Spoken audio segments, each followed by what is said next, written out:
कृपाल sir, इसी बीच में आपको क्या लगता है, ये पश्चिमी मीडिया कोई पहली बार नहीं कर रहा इस तरीके का, ये जो ब्राह्मण एलीट शब्द जो है ये काफी पॉपुलर वेस्टर्न मीडिया में हमें पहले भी देखने को मिले हैं, लेकिन जब भारत ग्लोबल साउथ का नेतृत्व कर रहा है, आप जापान के बाद एससीओ मीटिंग में देखिए, एससीओ मीटिंग में जहां पर चाइना जिसकी बैकिंग रही है पाकिस्तान को, उसके मौजूद रहते हुए पहलगाम हमले की निंदा होती है। ये भारत का बढ़ता हुआ ग्लोबल एक्सेप्टेंस और भारत के बढ़ते हुए स्तर, ये अमेरिका की तरफ से इस तरीके का रिएक्शन आना या जातीय ढांचे पर कटाक्ष करना या सवाल उठाना, उनकी किस तरीके की बौखलाहट आपको नजर आती है और इसका इम्पैक्ट क्या इंडियन पॉलिटिक्स में होना चाहिए किसी भी तरीके का? पहला तो जो आपका सवाल है उसका जवाब तो आपने खुद ही दे दिया कि भारत ग्लोबल साउथ में उभरता हुआ उसका एक नायक के रूप में जो छवि बन रही है, जैसा आपने कहा, जाहिर सी बात है।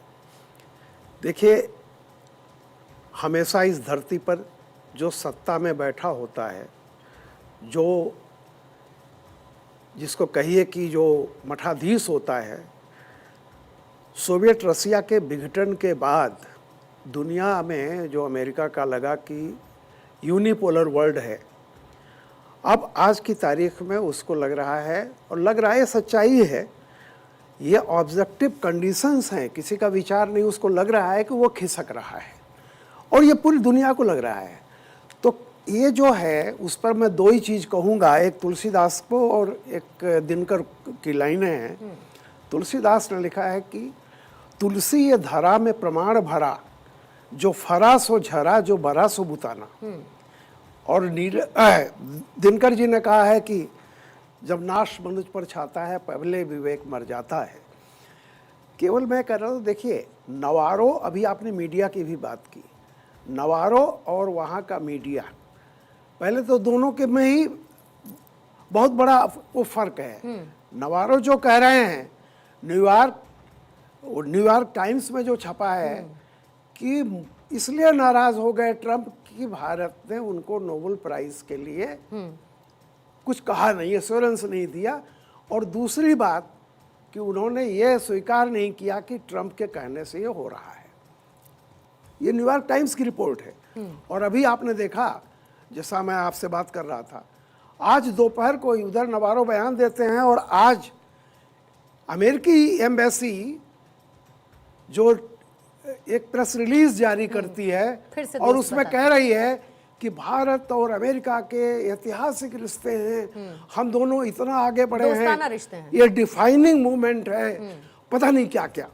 तो केवल मैं ये कह रहा हूँ कि देखिए, साम्राज्यवाद जब देखता है कि उसकी चूल्हे हिल चुकी हैं, अब कोई तरीका नहीं बचा है, तो हमेशा सत्ता का उपभोग करने वाले, दुनिया को डील करने वाले 4.5% की आबादी इस धरती पर 96% को अगर वो गाइड करती रहेगी, वो दिन अब चले गए हैं।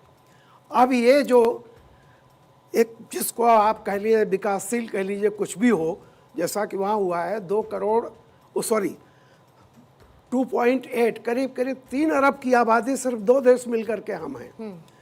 तो अब वो जाग रहा है, अब वो तकनीक में आगे बढ़ रहा है, सारी चीज़ों में।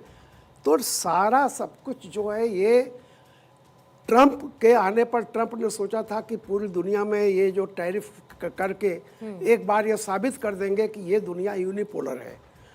जिस तरह से मोदी खड़े हो गए और उसके चलते बाकी यूरोप के भी लोग और जापान, जो पहले बिल्कुल वो उन पर एक तरह से दबाव डाल के अपनी बातें मनवा ली गई थी। देखिए, जापान यात्रा में गए और जो डेलीगेशन जापान का यूएस में जा रहा था, $500 बिलियन का वहाँ इन्वेस्टमेंट की बात जो हुई थी, 500, वो डेलीगेशन रुक गया। और जो चाइना से आज कुछ जो संदेश आ रहा है, पूरी दुनिया को जा रहा है, वो उसको लेकर के अमेरिका का बिलबिला उठना बड़ा स्वाभाविक है। इसमें कोई भी चीज़ नहीं। एक बात जो मैं कहूँगा कि नवारो ने इस बात को साबित कर दिया है कि जो आरोप हम लगाते रहे हैं कि अमेरिका की डीप स्टेट, वहाँ की स्टेट पॉलिसी को बहुत हद तक वो कंट्रोल करती है, और वो कोई भी आए जाए, बाइडन हो या ट्रंप आज आ गए, उसका एक सबूत उन्होंने दिया है। बांग्लादेश में जिस तरह से हुआ था, आज नवारो का जो बयान है उसी डीप स्टेट का एक तरह से प्रवक्ता का बयान। बिल्कुल, और कहीं ना कहीं पूरी दुनिया में अस्थिरता फैलाने का सम और दी अदर वे अमेरिका का तो एक काला इतिहास रहा ही है। यश, आप काउंटर रख दीजिए, फिर उसके बाद संजीव जी आपसे एक सवाल लेते हुए हेडलाइंस की तरफ जाऊंगी, फिर कौशल कांत सर आपके पास आती। पूर्णिमा जी, मैंने वो फोटो जो दिखाई थी सर। वो कौशल कांत जी को थी। जब वो एमओयू की बात कर रहे थे तो भूल गए कि अभी 2 दिन से एमओयू चल रहा है पूरे देश में। लेकिन जिस बात ने मुझे वाकई गंभीरता से सोचने पर मजबूर किया वो रामकृपाल जी ने कही है। जिस चीन का सीधे सीधे हमारे ऊपर हमला करने में हाथ है, पाकिस्तान को उसने मदद की है, उसके साथ आज रामकृपाल जी को दुनिया भर का सामंजस्य याद आ गया है कि हम और वो मिलकर दुनिया की सबसे ज्यादा आबादी होते हैं। ऐसा ही एक शर्मनाक बयान हमारे प्रधानमंत्री ने भी दिया है जब उन्होंने कहा है कि हम और चीन दोनों ही आतंकवाद से पीड़ित हैं, जबकि हम जानते हैं कि पहलगाम हमले के बाद चीन ने पाकिस्तान की मदद की है। इस तरह के बयान यदि हम आपस में सिर्फ मोदी जी या बीजेपी की छवि के लिए करते हैं, इस तरह की बातें हमारे यहाँ अगर प्रखर होती हैं, तो ये चिंता की बात है। हमें अपना एक स्टैंड क्लियर बनाना पड़ेगा और हमें ये याद भी रखना पड़ेगा, जो मैंने पहले भी कहा है, शायद आपसे भी कहा है, कि आजादी के बाद हमने पंचशील समझौते के समय अमेरिका की मदद ली थी, उसका समर्थन था, लेकिन हमने उसके आगे घुटने नहीं टेके, जिसका सबूत है बांग्लादेश। और हमारा रशिया, अमेरिका, दुनिया नहीं की तो सभी आप कहाँ देशों से घुटने अच्छे टेके संबंध यश? आप कहाँ घुटने टेके हैं अमेरिका के सामने? अगर घुटने टेक लिए होते तो 50% टैरिफ थोड़े ही लगता। तो मैं बोल तो ये रहा तो हूं सब आपसे बेसिक लॉजिक है ना। पूर्णिमा अमेरिका जी, के basic सामने logic घुटने मैं भी कहाँ दे रहा हूं। टेके?